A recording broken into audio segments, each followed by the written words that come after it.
நீங்கள் கடலின் நடுவில் இருக்கும் ஒரு தேவாலயத்தை பற்றி கேட்டதுண்டா? இரண்டு நாடுகளின் எல்லைக்குள்ளிருந்தும் எல்லைகளை தாண்டி மக்களை ஒன்றிணைக்கும் ஒரு புனித இடம் இருப்பதை தெரியுமா? அதுதான் கச்சத்தீவு தீவில் அமைந்துள்ள புனித அந்தோணியார் ஆலயம். 1905ஆம் ஆண்டு கட்டப்பட்ட இந்த ஆலயம் கடலோடியர்களின் பாதுகாவலரான புனித அந்தோணியார் அவர்களுக்கு அர்ப்பணிக்கப்பட்டது. இந்த தீவில் குடிநீர் இல்லை, வசதிகள் இல்லை. ஆனால் ஆண்டுதோறும் ஆயிரக்கணக்கான பக்தர்கள் இங்கு வருகிறார்கள். ஏன் தெரியுமா? அது விசுவாசத்தின் சக்தி. இந்தியா மற்றும் இலங்கை ஆகிய இரு நாடுகளிலிருந்தும் மீனவர்கள் மற்றும் பக்தர்கள் படகுகளில் கடலை கடந்து வந்து ஒரே ஜெபத்தில் இணைகிறார்கள்.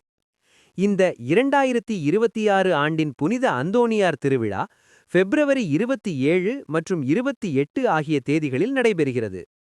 பிப்ரவரி 27 அன்று அனைத்து படகுகளும் அதிகாலையிலேயே தயார் நிலையிலிருந்து ஜெபத்துடன் பக்தர்கள் புனித பயணத்தை தொடங்குவார்கள். திருப்பலி, கூட்டு ஜெபம், ஊர்வலம், எல்லைகளை மறக்கும் ஆன்மீக அனுபவமாக இந்த திருவிழா மாறுகிறது. கடலின் நடுவில் இருக்கும் இந்த சிறிய ஆலயம் ஒரு கட்டிடம் மட்டுமல்ல, நம்பிக்கை, ஒற்றுமை மற்றும் சமாதானத்தின் அடையாளம். புனித அந்தோணியார் அருள் அனைவருக்கும் கிடைக்கட்டும்.